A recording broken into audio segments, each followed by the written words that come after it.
wabarakatuh. Bismillah, alhamdulillah, wassalatu wassalamu ala rasulillah wa ala alihi wa sahbihi wa mawala amma ba'd. Bapak-bapak, ibu-ibu, jamaah tafaqquh fiddin, majelis Nasaihul Ibad yang dilaksanakan di Ma'had Tahfidzil Quran Al-Quds yang dirahmati Allah Subhanahu wa taala. Jadi para santri yang selalu istiqomah insyaallah dalam menunaikan kewajiban untuk menuntut ilmu pengetahuan agama khusus. Malam hari ini kita akan lanjutkan ngaji kita dengan diawali bersama-sama ucapan lafaz basmalah. Sebelum mulai, kita tentu masih ingat bagaimana awal-awal mulai ngaji lebih dari setahun yang lalu. Itu ya yang ngaji bareng-bareng itu paling hanya 4, 5, 7 orang lah, paling banyak ya, mungkin paling banyak. Sekarang udah hampir nggak muat. Hampir nggak muat itu berarti masih muat. Walhasil bahwa kita udah pernah bahas tentang istiqomah, ya kan? Ya, kita udah bahas tentang istiqomah, betapa bernilainya istiqomah itu. Tanpa keistiqomahan yang dulu, yang awal-awal itu ngaji, ya bareng-bareng kita dari mulai Al-Hadisul Awal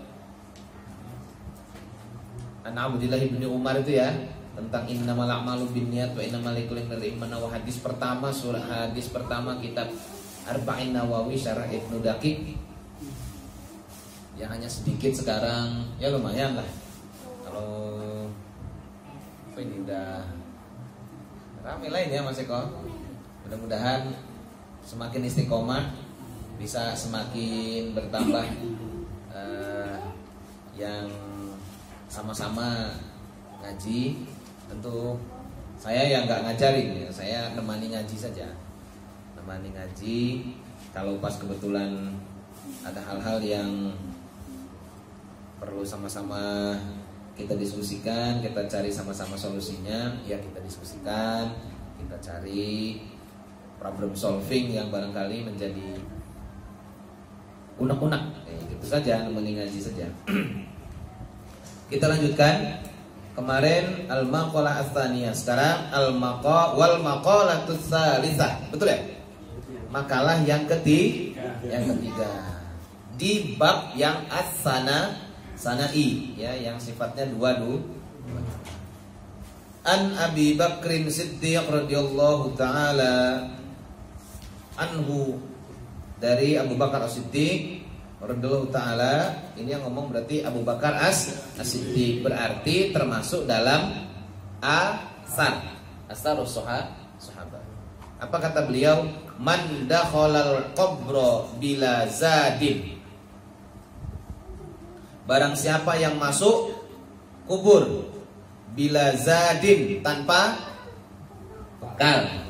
Ya, masuk kubur tanpa bekal maksudnya mati tanpa bekal, gitu ya. Barang siapa yang meninggal dunia belum sempat mengumpulkan bekal, ai minal amalis sholih, bekal berupa amal soleh, faka'an nama raqibal bahra bila safinatin, maka orang itu laksana orang yang mengendarai, menumpak perahu, kapal tanpa orang yang menyeberangi lautan tanpa numpak kapal, ya, nyebrang laut tanpa menaiki kapal.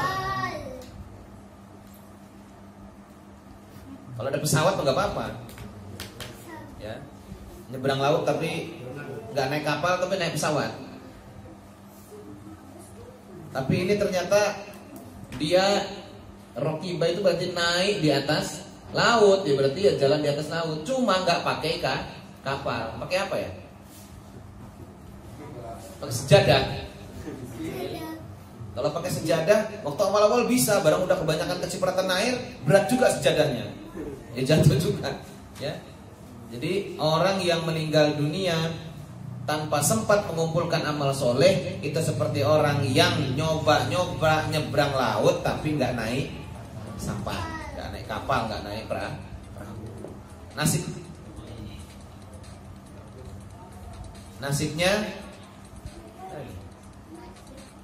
Nasibnya ya ngap-ngapan. Siapa? Ya, nasibnya ya ngap-ngapan. Kenapa ngap-ngapan? Karena laut bukan tempat kita. Kemarin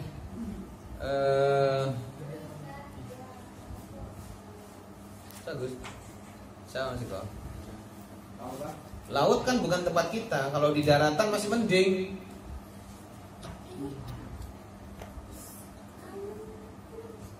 Jadi bagaimana nasibnya orang yang menyeberang lautan tanpa naik kapal? Fayaghriqu gharqan, maka orang itu siap-siap akan tenggelam. Pakai maf'ul mutlak lagi. Dengan setenggelam-tenggelamnya. Ya gitu ya Gus ya? Siap. Gharqan ya.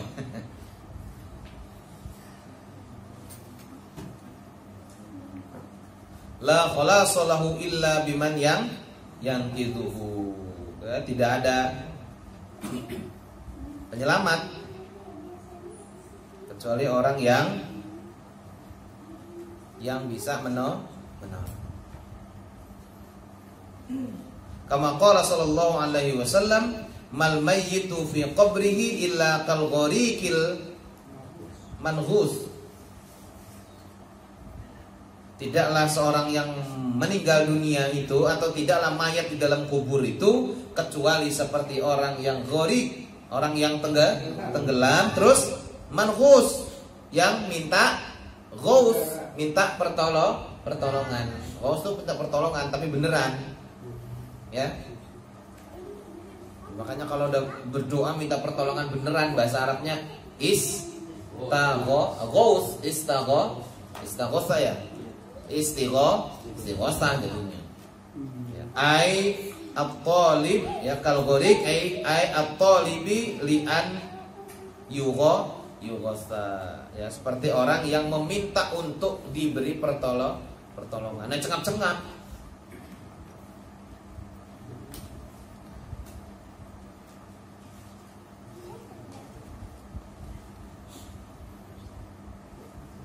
Bahkan di dalam Al-Quran itu disebutkan Al-Hajju Asyhurum Ma'lumat. Faman farada fihinna al-hajja fala rafasa wala fusuqa wala jidala fil hajj. Konteksnya haji. Terus kemudian ada potongan ayat wa tazawwadu fa inna khairaz zadit taqwa. Ya, berbekallah kamu karena sesungguhnya bekal yang terbaik, berbekallah kamu. Ya. Fa inna, maka sesungguhnya sebaik-baiknya bekal adalah takwa. Ini ayat ini masih menjelaskan tentang haji sebenarnya. Maksudnya orang kalau berangkat haji harus punya bekal, gitu kan ya? Harus punya bekal, jangan asal berangkat aja. Berangkat aja nggak punya bekal, haji, wah semaput, nggak nyampe. Makanya dia harus betul-betul mempersiapkan dirinya. Lah. Bahkan untuk perjalanan yang sifatnya duniawi, kan maksudnya duniawi itu maksudnya dalam konteks masih di dunia, kita mau ke mana? Ke Bakau aja bawa bekal. Pagi sarapan dulu, stok air minum, ya kan? Kalau bawa kendaraan sendiri, isi etol malah tuh, minyaknya tangkinya yang dipulin, maksudnya minyaknya dipulin. Minyaknya dibeli, terus masukkan ke dalam tangki. Minyaknya tergantung, kadang ada minyak petrol, pertalite dan lain sebagainya. Ada yang minyaknya solar. Kecuali mobilnya Mitsubishi Kuda, kalau itu gampang, gak usah beli minyak, gak apa-apa. Kalau habis, minggir aja ke kebun, makan rumput dia. Nah, terus kalau mau yang lancar perjalanannya beli etol. Beli etol juga harus bener.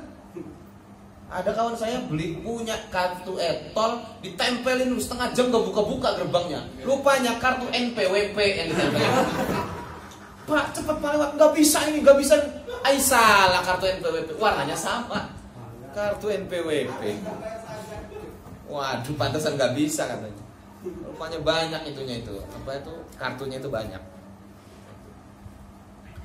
Dan itu harus menjadi perhatian bagi kita. Harus kita pikirkan. Kalau tanpa dipikir, maksudnya kita renungkan. Pernah ngaji dulu ya Gus, kalau tidak salah di masjid, ya. Kitab Risalatul Mu'awanah karangan Habib Alawi Al-Haddad itu, ya. Alawi Al-Haddad itu wayam bagi laka an tatafakkara, ada beberapa hal tuh. Seyogyanya, semestinya setiap kita ini harus berpikir tentang hal-hal yang sangat krusial. Jadi jangan hanya semata-mata memikirkan sifatnya duniawi. Tidak juga ketika ukhrawi hanya berupa zikir, tapi juga harus ada tafakkur dan perenungan kita terhadap aneka fenomena yang terjadi. Di antaranya dikatakan dalam kitab Risalatul Mu'awanah itu, wayam bagi anta tafakkara li ala illahi wa ayyadihi allati awsalaha ilaika, ya, allati awsalaha ilaik. Hendaknya kita pertama merenung, berpikir tentang nikmat Allah yang telah Allah anugerahkan kepada kita semua. Rizki yang telah Allah anugerahkan kepada kita. Yang kedua, wayam bagi anta tafakkara fi ihatati ilmillahi bika. Kita hendaknya berenung, sadar betul bahwa Allah dengan kekuasaan dan pengetahuannya, dengan kemahatauannya senantiasa mengawasi kita. Terus wayam bagi anta tafakkara fi taksirika fi ibadati maulaka. Kita juga harus berpikir, merenung, sadar diri betapa sedikitnya ibadah kita kepada Allah Subhanahu wa taala. Kita tahu Allah kasih kita nikmat yang banyak, kita tahu Allah ngawasi kita tahu sedikit sekali kerjaan kita ini yang sudah kita lakukan untuk mendapatkan ridho dari Allah Subhanahu wa taala. Terus ada juga wayam bagi anta tafakkara fi qarbi nuzulil maut.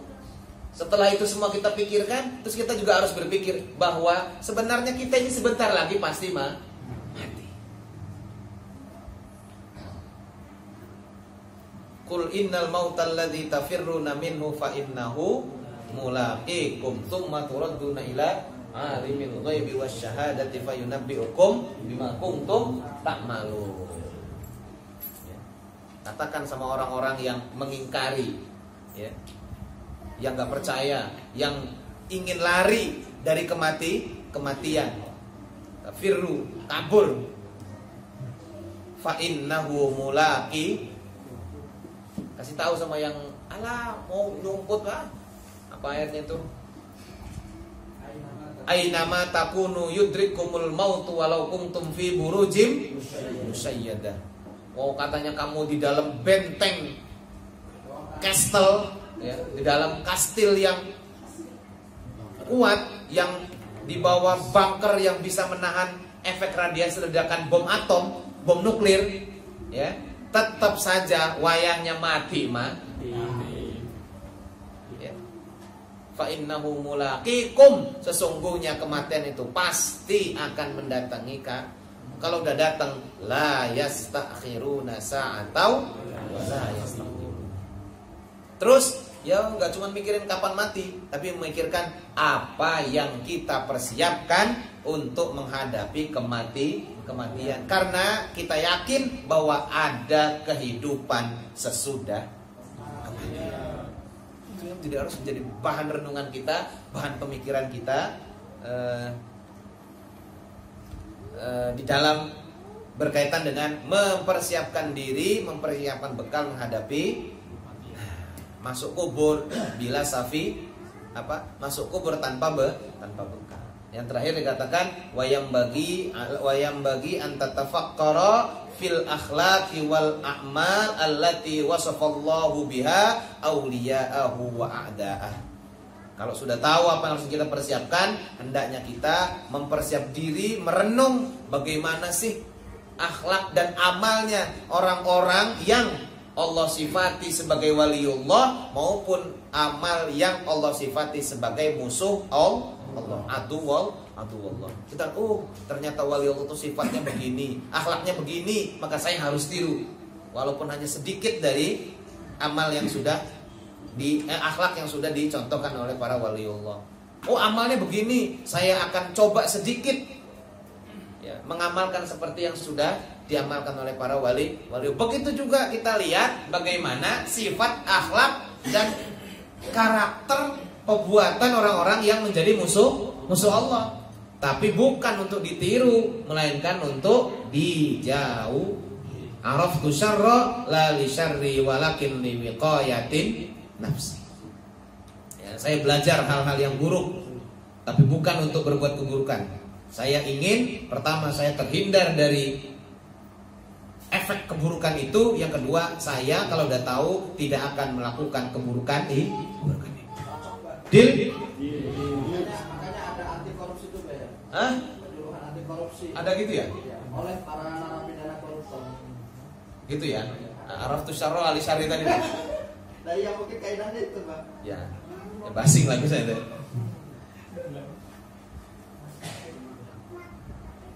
Kalau yang tobat ya mungkin udahlah Pak, jangan nanti kayak saya. Kalau yang nggak tobat, dikajarin triknya biar korupsinya nggak ketangkep. Biar nggak kayak saya. Saya ini kan sebenarnya sial aja.